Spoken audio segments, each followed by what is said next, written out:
नमस्कार, मैं रुचि सोलंकी अलवर न्यूज में आपका स्वागत करती हूं। रुक कर लेते हैं आज की हेडलाइंस पर।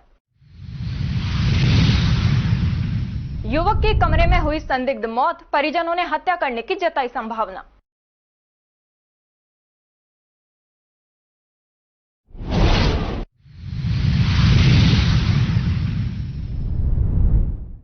हाई टेंशन लाइट से छू जाने से डंपर में लगी आग, ड्राइवर ने डंपर से कूदकर बचाई अपनी जान।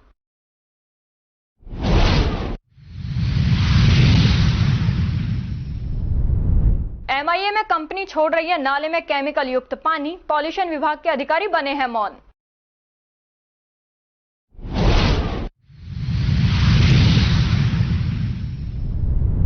पारिवारिक विवाद को लेकर हुआ खूनी संघर्ष, एक की मौत, दूसरा हुआ घायल।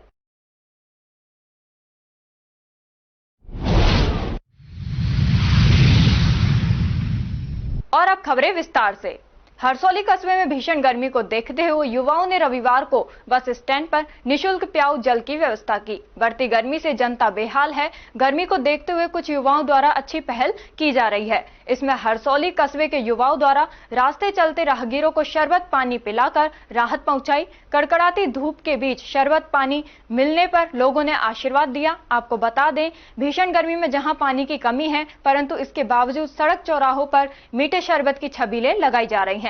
भीषण गर्मी के चलते आमजन को गर्मी से राहत पहुंचाने के लिए यह छबील लगाई गई है। सभी के सहयोग से इस कार्य को शुरू किया गया है। इस दौरान काफी संख्या में युवा व ग्रामीण मौजूद रहे।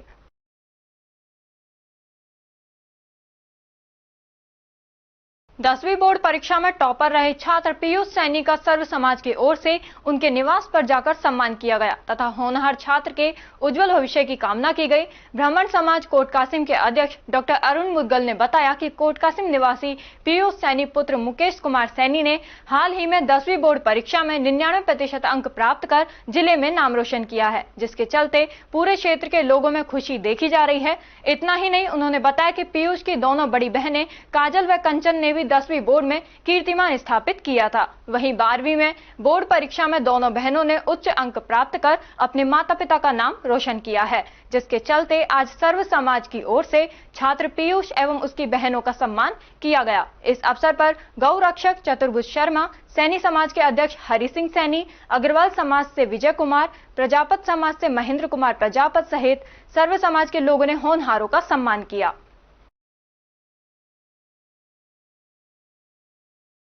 कोटकासिम बस स्टैंड के पास पिछले काफी समय से बेशकीमती जमीन पड़ी हुई है। इस जमीन पर पिछले काफी समय से जलदाय विभाग द्वारा बोरवेल लगाया हुआ है। इतना ही नहीं, बेशकीमती जमीन पर अधिकारियों से लेकर राजनेताओं तक की निगाहें टिकी हुई हैं तथा आए दिन भूमाफियाओं द्वारा निर्माण करने के प्रयास किए जा रहे हैं। अब देखना यह है कि इस बेशकीमती जमीन पर प्रशासन कितनी तत्परता दिखाता है।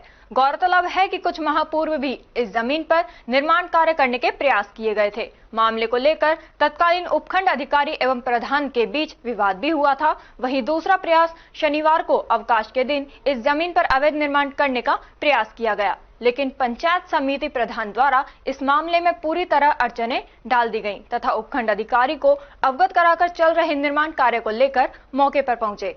अतिरिक्त पुलिस बल सहित तहसीलदार ने निर्माण कार्य को रुकवा दिया गया। विवाद के बाद से ही यह जमीन यथावत पड़ी हुई थी।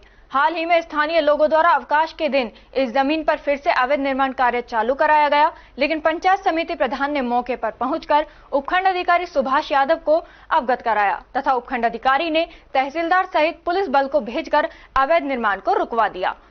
पंचायत समिति प्रधान डॉक्टर विनोद कुमारी सांगवान ने बताया कि यह जमीन पंचायत समिति की है। किसी भी प्रकार का गलत कार्य बिल्कुल नहीं होने दिया जाएगा। यह पंचायत समिति की भूमि है।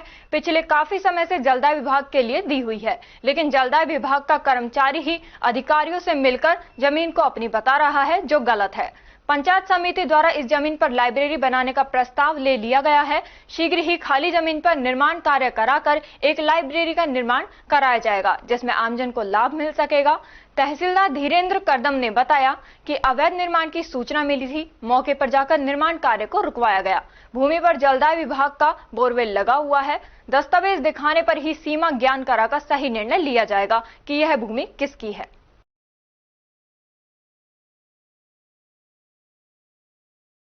बानसूर के गांव देवशन की पहाड़ी में पिछले 10 दिनों से लगातार 3 लेपर्ड देखे जा रहे हैं, जिसको लेकर गांव में रहने वाले लोगों में दहशत का माहौल बना हुआ है। ग्रामीणों की सूचना पर वन विभाग की टीम गांव में पहुंची और रेस्क्यू करने में जुटी हुई है। ग्रामीणों ने बताया कि पिछले करीब 10 दिनों से सुबह और शाम को 2 से 3 लेपर्ड पहाड़ी पर घूमते हुए दिखाई दे रहे हैं, जिसको लेकर ग्रामीणों में डर का माहौल है। ग्रामीणों ने इसकी सूचना वन विभाग की टीम को दी गई। उसके बाद शनिवार को विभाग की टीम पहुंची और लेपर्ड को रेस्क्यू करने के लिए जाल लगाया गया है। वन विभाग फॉरेस्टर जय किशन यादव ने बताया कि सरिस्का से रेस्क्यू करने के लिए जाल मंगवाकर लगाया गया है, लेकिन जाल को पहाड़ी के नीचे लगाया गया है। रात को जाल में शिकार रखा गया था, लेकिन अभी तक लेपर्ड को रेस्क्यू नहीं किया गया। आज हल्के वजन का रेस्क्यू जाल मंगवाकर ऊपर पहाड़ी पर लगाया जाएगा। उन्होंने बताया कि शनिवार की शाम को करीब 6 बजे एक लेपर्ड गुफा से बाहर घूमते हुए दिखा गया था, लेकिन नीचे नहीं उतरा। वन विभाग की टीम लगातार मॉनिटरिंग कर रेस्क्यू करने का प्रयास कर रही है। वहीं ग्रामीणों का कहना है कि पिछले 10 दिनों से 3 लेपर्ड पहाड़ी पर घूमते हुए दिखाई दिए हैं। शनिवार की सुबह तो एक लेपर्ड पहाड़ी से नीचे गांव में आ गया था, जिसको ग्रामीणों ने लाठी डंडों से भगाया। ग्रामीणों का कहना है कि सुबह और शाम गुफा से बाहर निकलते हैं और दोपहर में पहाड़ के पत्थर गर्म होने की वजह से गुफा के अंदर रहते हैं। ग्रामीणों ने मांग की है कि जल्द से जल्द सभी लेपर्ड को रेस्क्यू किया जाए। खबरों में वक्त तो चला है एक छोटे से ब्रेक का। ब्रेक के बाद जल्द लौटेंगे, तब तक आप बने रहिए अलवर न्यूज के साथ।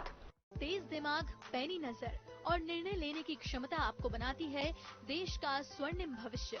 नरेंद्र तिवारी IAS एकेडमी, जो कि है सभी प्रतियोगी परीक्षाओं के लिए सर्वश्रेष्ठ संस्था, जहां का उन्नत माहौल और सही मार्गदर्शन आपको RAS, IAS, शिक्षक, REET, SSC, railway, Delhi police, Rajasthan police, SI, patwari, STC और BEd जैसी प्रतियोगी परीक्षाओं में सफलता का रास्ता दिखाएगा।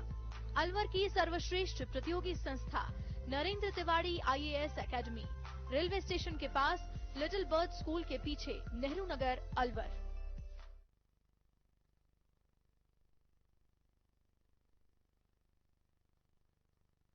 ब्रेक के बाद आपका स्वागत है। बढ़ते हैं अगली खबर की ओर। ज्येष्ठ मास की एकादशी भद्रकाली जयंती के व्रत उत्सव के अवसर पर रविवार को गायत्री मंदिर के समीप श्रद्धालुओं के लिए मीठे शरबत, नींबू शिकंजी, ठंडाई तथा मिल्क रोज की प्याऊ लगाकर सेवा की गई। रविवार सुबह गायत्री मंदिर के समीप मर्यादा पुरुषोत्तम भगवान श्री राम के चित्र के सम्मुख पूजा अर्चना कर दीप प्रज्वलित कर पुष्प अर्पित किए। उसके पश्चात सभी प्रकार की शरबत, ठंडाई का भोग लगाकर वितरण शुरू किया गया, जहां इस प्याऊ के लिए सरस डेयरी के टैंकर से चिल्ड वाटर की व्यवस्था की गई। अलवर शहर में लगने वाली विभिन्न प्याऊ पर इन दिनों यह ठंडे पानी की सेवा की जा रही है। शुद्ध पेयजल से सभी प्रकार के ठंडे पेय बनाए गए।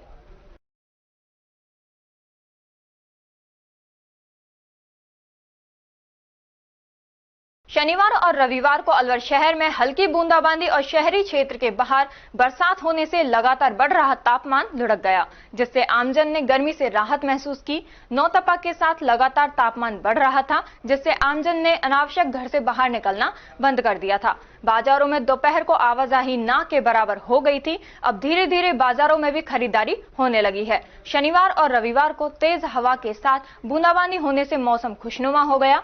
मौसम में ठंडक होने से युवा वर्ग शहर के आसपास ऐतिहासिक और धार्मिक स्थलों पर पहुंचे। राजकीय सामुदायिक स्वास्थ्य केंद्र मालाखेड़ा के लेबर रूम तथा टीकाकरण कक्ष के पीछे वाले गेट पर सुबह अचानक बड़ी मात्रा में चूना गिर गया। रविवार होने के कारण वहां कोई खड़ा नहीं था। इससे बड़ी घटना घटित होने से रह गई। सामुदायिक स्वास्थ्य केंद्र मालाखेड़ा के आयुष कक्ष, नेत्र चिकित्सा कक्ष तथा बरामदा पुराना अस्पताल का हिस्सा है, जो एक प्रकार से क्षतिग्रस्त और जर्जर होने लगा है। अस्पताल का निरीक्षण 3 कलेक्टर कर चुके, 3 उपखंड अधिकारी कर चुके, वहीं मुख्य चिकित्सा एवं स्वास्थ्य अधिकारी 2 बार कर चुके हैं। उनके दिशा निर्देश के पश्चात भी जर्जर क्षतिग्रस्त पुराने बरामदे, गेट व चिकित्सा कक्ष की मरम्मत नहीं की जा रही है।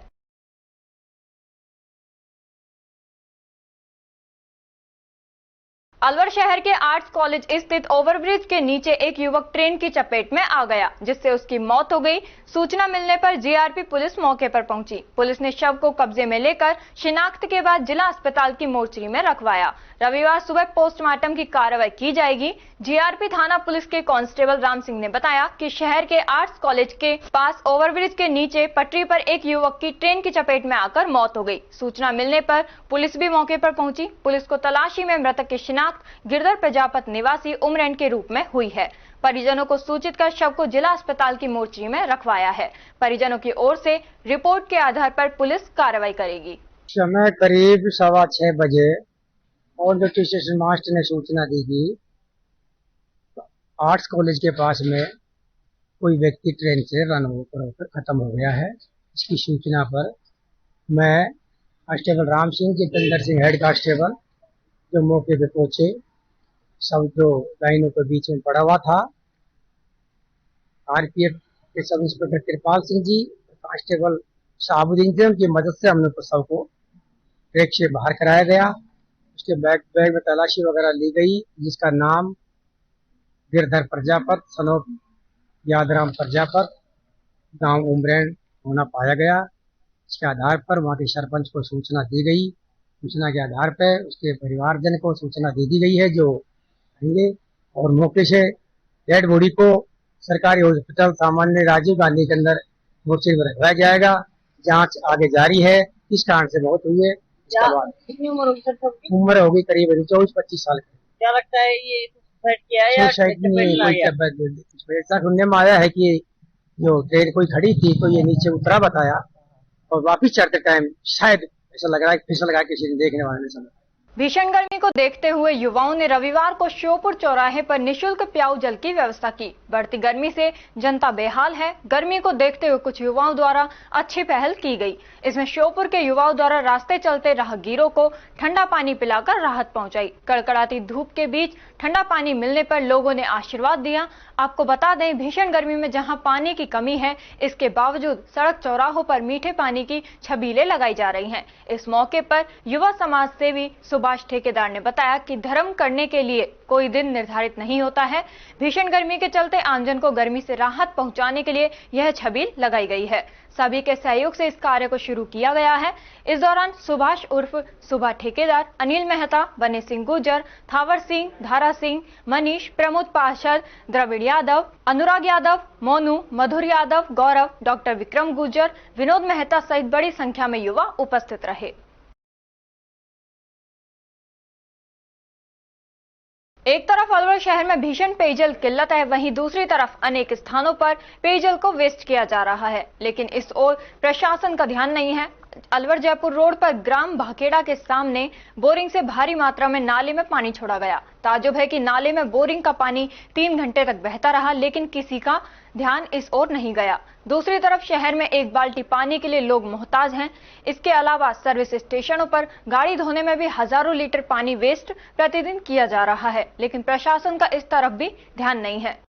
सोडावास के समीप आलनपुर गांव में रविवार को ग्राम पंचायत माजरा अहीर के सरपंच राजेंद्र यादव के सानिध्य में आलनपुर के ग्रामीणों ने शहीद रामकुमार की मूर्ति के सामने दीप जलाकर माला व पुष्प अर्जित कर बड़े हर्षोल्लास के साथ भारत माता के जयकारों से पुण्यतिथि मनाई। आपको बता दें, बड़ा अजीब संजोग है कि शहीद रामकुमार 2 जून को पैदा हुए थे, उसी दिन वे शहीद हो गए। कार्यक्रम में अमीर चंद गुर्जर, बहराम मुकदम, बलराम चंदेला, कैलाश चंद, नरेश कुमार, सुबोध परिचालक, अनिल शर्मा सोडावास, रामेश्वर दयाल, हवलदार अतर सिंह, राम सिंह गुर्जर, सुरेश गुर्जर, पोस्टमास्टर एवं शहीद के परिवारजन के लोग मौजूद रहे। खबरों में वक्त हो चला है एक छोटे से ब्रेक का। ब्रेक के बाद जल्द लौटेंगे, तब तक आप बने रहिए अलवर न्यूज के साथ। CMRS Institute admission open 6th to 12th and target batch. New batch start. IIT, NEET, CA 6th to 12th class foundation humanities with IS CLAT program. Scholarship up to 90%. CMRS में आपको मिलेगी stable और experience faculty आपके बच्चे की बेहतर पढ़ाई के लिए, जिनमें CP Gupta sir, SS Rathore sir, Rajeev Bansal sir, Vikas Chaturvedi sir और Pramod Gupta sir. CMRS JLG Square opposite Harish Hospital near Jail Circle, Alwar. For more information, contact us 7014392684 or 9828115191. Break के बाद आपका स्वागत है। बढ़ते हैं अगली खबर की ओर। जिला कलेक्टर आशीष गुप्ता ने आज कंटीजेंसी प्लान के तहत MIA में की गई 3 बोरिंगों व कटी घाटी क्षेत्र में हुई 3 बोरिंगों MIA पंप हाउस तथा GSS का निरीक्षण किया। जिला कलेक्टर ने निरीक्षण के दौरान PHED के अतिरिक्त मुख्य अभियंता NCR को निर्देश दिए कि अविलंब इन बोरिंगों का कनेक्शन कराकर चालू करावें। उन्होंने निर्देश दिए कि कंटीजेंसी प्लान के तहत स्वीकृत बोरिंग को कमीशन कराकर तुरंत प्रभाव से चालू कराएं। उन्होंने कटिघाटी क्षेत्र के 3 बोरिंगों को 24 घंटे में चालू कराने व MIA के 3 बोरिंगों को 2 दिन में चालू कराकर शहर में पेयजल आपूर्ति शुरू करने के निर्देश दिए। विश्व तंबाकू निषेध दिवस पर जिला विधिक सेवा प्राधिकरण की ओर से PLV पवन चौधरी ने तंबाकू सेवन से होने वाले नुकसान की जानकारी दी। नगर पालिका कार्यालय मुंडावर परिसर में आयोजित कार्यक्रम में लोगों को तंबाकू सेवन नहीं करने की शपथ दिलाई गई। PLV ने लोगों को बताया कि युवा पीढ़ी किस तरह से नशे के आगोश में आ रही है, इससे कई परिवार बर्बाद हो चुके हैं। प्रतिभागियों को बताया गया कि ई-सिगरेट, तंबाकू और निकोटीन उत्पादों का उदय युवाओं और तंबाकू नियंत्रण के लिए एक गंभीर खतरा पेश करता है। WHO के द्वारा इन उत्पादों पर प्रतिबंध लगाकर इन पर सख्ती से बरत रही है। बावजूद इसके हम इस नशे की लत को दूर नहीं कर सके। PLV ने बताया कि नशे में सबसे अधिक युवा पीढ़ी ही गिरफ्त में है। नशे के चलते हर वर्ष लाखों लोगों की जान चली जाती है। भिवाड़ी में आयोजित क्रिकेट प्रतियोगिता में टारगेट क्रिकेट एकेडमी के कोच शकील खान के 71 रन मात्र 38 बॉल में बेहतरीन रन बनाने पर भिवाड़ी क्रिकेट ग्राउंड टीम ने 3 विकेट से जीता। भिवाड़ी क्रिकेट ग्राउंड के संचालक हर्ष शर्मा ने बताया कि आज का match Aravali super kings and BCG के बीच हुआ। पहले बैटिंग करते अरावली सुपर किंग ने 155 रन बनाए और 9 विकेट ही गिरे, जिसके जवाब में BCG ने 15.3 ओवर में 3 विकेट रहते हुए लक्ष्य को हासिल कर लिया। BCG के बॉलर नीतीश वशिष्ठ 2 ओवर में 6 रन देकर 3 विकेट लिए, वहीं मोनू गुर्जर ने 2 ओवर में 4 रन देकर 2 विकेट लिए। अरावली सुपर किंग की तरफ से बल्लेबाज जतिन भारद्वाज 30 रन मात्र 17 बॉल में बनाए। गेंदबाज भंवर केडी ने 4 ओवर में 23 रन देके 3 विकेट लिए। इस मैच के man of match Nitish Vashishtha रहे। राजगढ़ SDM सीमा खेतान ने गौशालाओं का निरीक्षण किया। निरीक्षण के दौरान गौवंशों से संबंधित जानकारी ली, साथ ही गौवंशों के दवाओं को गौशाला में समय से भिजवाने के लिए पशु चिकित्सक को आवश्यक दिशा निर्देश दिए। राजगढ़ कस्बे में बनी भौरंगी व नंदी गौशाला का SDM सीमा खेतान ने निरीक्षण किया। और खबरों में बस इतना ही। तब तक आप बने रहिए अलवर न्यूज के साथ। नमस्कार।